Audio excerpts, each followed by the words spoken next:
Hello বন্ধুরা, সবাই কেমন আছো? চলে এসেছে নতুন ভিডিও নিয়ে।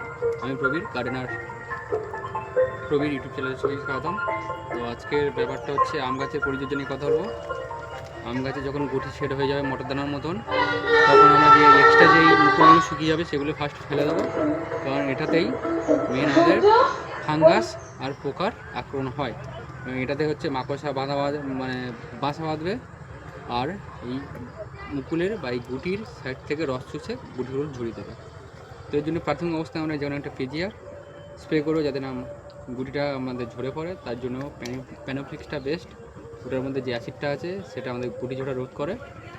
তার ঠিক পরের দিন আমরা বিকালে আমরা স্প্রে করবো অ্যামস্টার টপ বা সাব ফাঙ্গিসাইড। রাত্রে কুয়াশা পড়ে, জানি আমরা সকালে হচ্ছে গরম আবহাওয়া থাকলেও রাত্রের মধ্যে ঠান্ডা পড়ে, কুয়াশায় গাছগুলো ভিজে যায়, যাতে না এই মুকুলগুলোতে ফাঙ্গাস লেগে ঝরে পড়ে।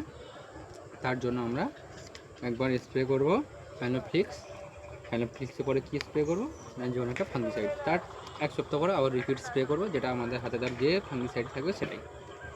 তো এই সময় আম গাছের পাউডার মিলিবাগ, অ্যানথ্রাকনোজ, এইসব ফাঙ্গাসের অ্যাটাকটা বেশি হয়। তার সাথে অ্যাটাক হয় যে পোকাগুলো ম্যাঙ্গো হপার খুব আম গাছের ক্ষেত্রে খুব ক্ষতি করে। সেটা হচ্ছে আমের গুটির রসগুলো চুষে টোটালি আমের মুকুলটাকে টোটালি নষ্ট করে দেয়।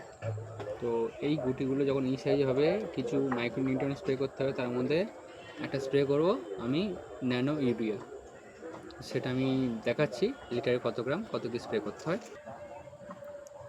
এটা হলো সেই ন্যানো ইউরিয়া। আমরা ছাদ বাগানি যারা বা মাঠ বাগানিদের ক্ষেত্রে আলাদা, মাঠ বাগানিদের ক্ষেত্রে এটা খুব কার্যকারী, কিন্তু আমরা মাটিতে ইউজ করতে পারি দানা ফর্মে।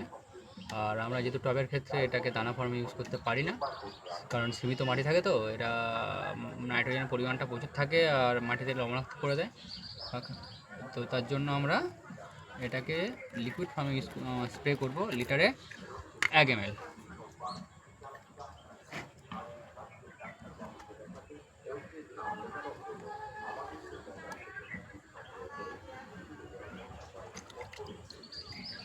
নিয়ে সমস্ত গুটিকে আমরা ভিজিয়ে দেবো ভালো করে, কারণ এটার পরিমাণটা বেশি হয়ে গেলে গাছের গুটি ঝরে যেতে পারে। তো চলো দেখা যাক কীভাবে স্প্রে করি আমি করে, তারপরে ওখানে ইয়ে করবো। নেওয়ার পরে আমি এটাকে এখন যেগুলোতে হচ্ছে ফুল ফুটে গিয়েছে বা গুটি অবস্থায় সেইতে স্প্রে করবো।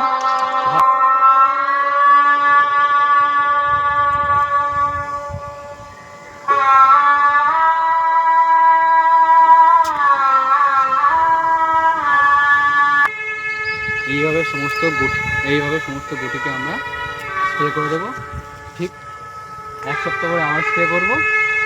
আর আমি এর 2 দিন পরে আরেকটা বার ফাঙ্গিসাইড আর তার সাথে একটা মাইক্রোনিউট্রিয়েন্ট স্প্রে করবো, সেটা মোবিন বা সাগরিকা হতে পারে, সেটা নিয়ে একটা আলাদা ভিডিও করে দেবো। তো এইভাবে স্প্রেটা করে দেবো।